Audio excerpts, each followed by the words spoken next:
Today, we're making granita. After the gazpacho episode, you guys were practically banging down my door trying to get this recipe for the watermelon granita.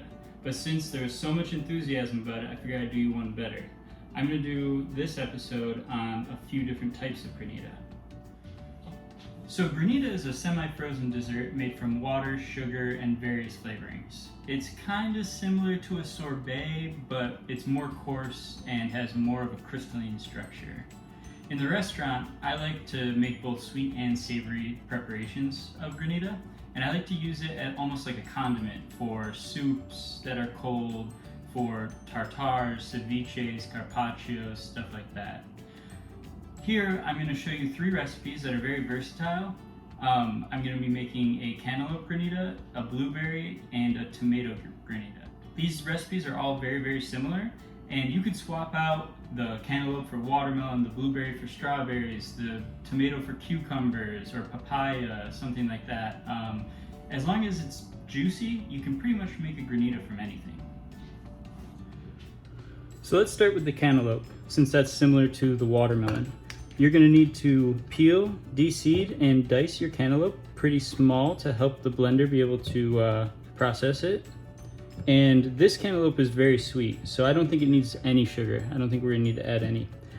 We might need to put a little bit of water just to help the blender process it, get it start spinning. But we want to add as little as possible, because the more water you add, the less of the cantaloupe flavor is going to be in the final product. For this, I'm also going to add half of a lemon, which I really like to add some acid to these. And as a little something extra, I'm going to put a little sprinkle of these chili flakes called Aleppo peppers. This is completely optional. You don't have to do it. I just think it would be nice to have a little bit of heat.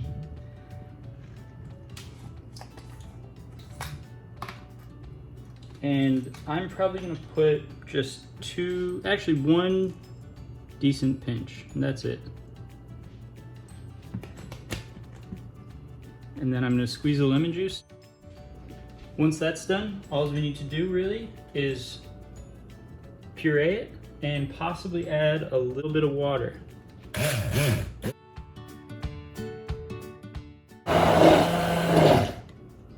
So it turns out I didn't need to add any water at all. It takes a second to get it to start to spin, but once it goes, it's good. So just check to make sure it's nice and smooth. And then that's it. We're just gonna put it into our container and put it in the freezer. Next, we're gonna do the blueberry, because it's pretty much the exact same recipe except for it's just blueberries. So all I've done is rinse these blueberries off right in the container I bought them in, and I'm going to add them to my little puree cup.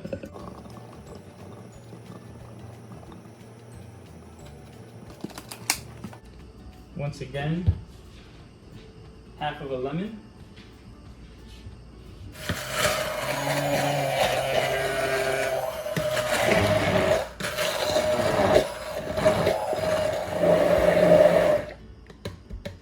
Now this one, it's gonna have still a little bit of the skins and the seeds in it, so it's gonna have a little texture to it. You could pass it through a fine sieve to get rid of that, but you're gonna lose a lot of volume. And personally, I kind of like the texture to it, but that's why melon is so perfect for making granitas, because it just purees smooth and there's no seeds, there's no skins, there's nothing chunky in there that people don't like getting a strawberry seed stuck in your teeth or raspberry seed or something like that. But like I said, you could pass this through a fine sieve to get rid of all of that, but you're going to need to do about triple. You're going to lose about 2/3 of the volume of what you're making. So I'm just going to keep it like this. So now all I'm going to do is put it into my container and get it in the freezer. So next is the tomato granita. This one's going to be just a little bit more involved. That's why I wanted to do it last. Nothing too crazy. We just want to get rid of the skins on these guys and most of the seeds. So we're going to start by coring the tomato like I showed you in the gazpacho recipe. A little twist.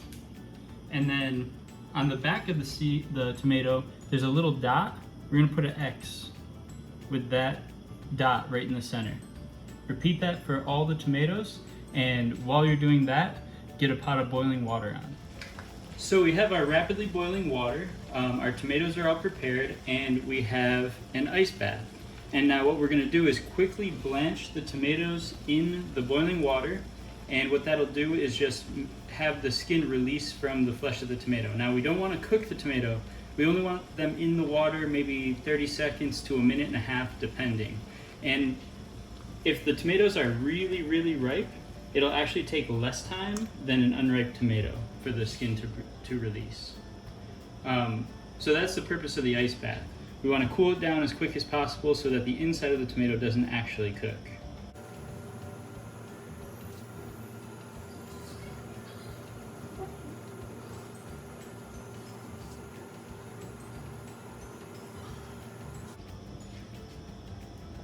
Now you can start to see how the skin is starting to separate very easily. That's how we know it's done. So the tomatoes finished cooling down, and we stopped the cooking. So now we're just going to peel the skin off. It comes off very, very easily. So to remove the seeds, we're going to line a mixing bowl with a strainer, and then we're going to take the tomato kind of widthwise, so the stem is this side and the bottom is on this side, and we're going to cut it in half. Now you don't have to worry about getting every single seed. We just want to get the majority of them. But we do want to keep that juice because we're going to add that back to the granita. So you give it a squeeze, and most all of the tomato seeds will come right out. Once all the seeds are removed from the tomatoes and we've got them in our strainer, we're going to either use the back of a spoon or a rubber spatula like I have here, and we're just going to kind of force all the juice out of those seeds. They have just kind of like a little pod around them that keeps a lot of the juice and a lot of the flavor inside. We're gonna just chop up these tomatoes a little bit finer to help the blender. And you can probably see that there are just a couple seeds left inside. There's not really much you're gonna do about that. You just don't want a ton of seeds because somebody's gonna end up with a mouthful of tomato seeds, and that's just not gonna be any fun. Now that we've given the area just a little wipe down, we're gonna add half of a lemon again. Be careful not to get any seeds inside.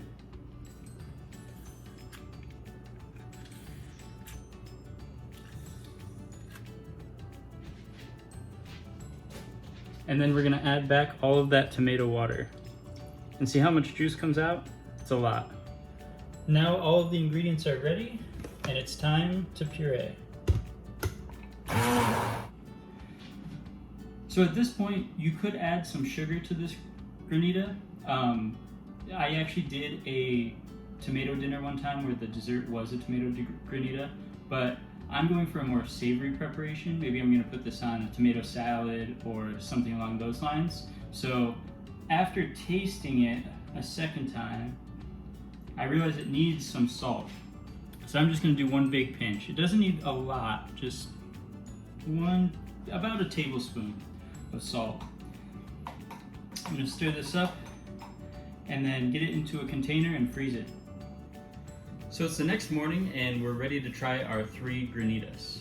I prepared a couple dishes to put them on, but you could just eat the granita with a spoon just like ice cream. That's how it's normally done. But I kind of wanted to show how I use it as like a condiment to enhance a couple dishes. Also, while you're tasting your granita, make sure that you have supervision.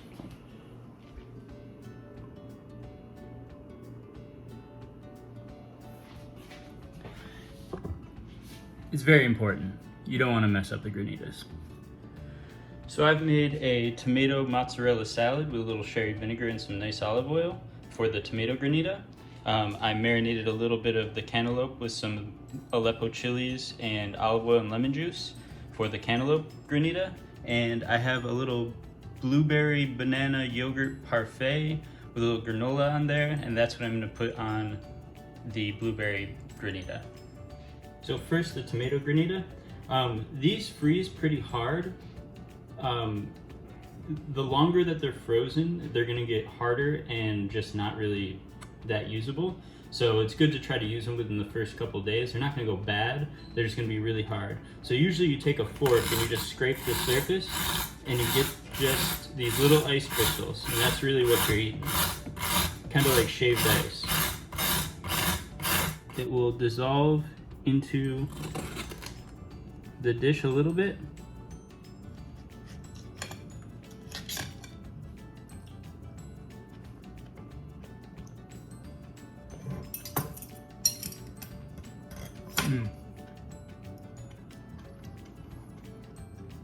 It just makes the tomatoes taste more like tomatoes than tomatoes. It's like high definition tomatoes.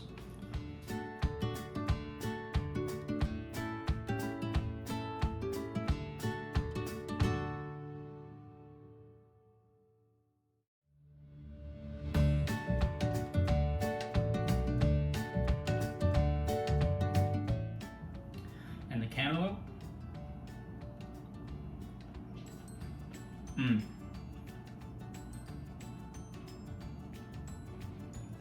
The chilies don't really give much heat, but it just gives it a little zing. The lemon really complements the cantaloupe, and the granita just kind of brings out the flavor of everything. It just kind of ties it all together. I wish I had some prosciutto or some serrano ham to put on this. That would make it like outstanding. The parfait.